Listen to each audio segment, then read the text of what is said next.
ফুল ফুটেছিল। রঙে, ঘ্রাণে, সৌন্দর্যে সে ছিল সবার প্রিয়। প্রতিদিন অনেক প্রজাপতি, মৌমাছি এসে তার চারপাশে ঘুরত। ফুলটা খুব খুশি ছিল, কারণ সে ভাবত সবাই আমাকে ভালোবাসে। একদিন এক ছোট্ট ফড়িং উড়ে এল।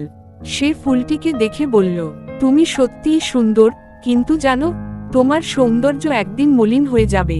আমি তোমাকে ভালোবাসি তোমার মনোভাবের জন্য, তোমার সুবাসের জন্য নয়। ফুলটা একটু হেসে বলল, তুমি এত ছোট, তোমার কথা কেউ শোনে না, আমি কিন্তু সবার প্রিয়। দিন কেটে গেল। এক বিকেলে প্রচণ্ড রোদে ফুলটি শুকিয়ে যেতে লাগলো। প্রজাপতি, মৌমাছিরা আর আসলো না। সবাই চলে গেল অন্য ফুলের দিকে। কিন্তু সেই ছোট্ট ফড়িং আবারও ফিরে এলো। সে ফুলের পাশে বসে বলল, আমি বলেছিলাম সৌন্দর্য ম্লান হয়, কিন্তু ভালোবাসা যদি সত্যি হয় তা কখনো মরে না। ফুলের চোখে অশ্রু ঝরল। সে বুঝল বাহ্যিক সৌন্দর্য ক্ষণস্থায়ী, কিন্তু অন্তরের সৌন্দর্য চিরস্থায়ী।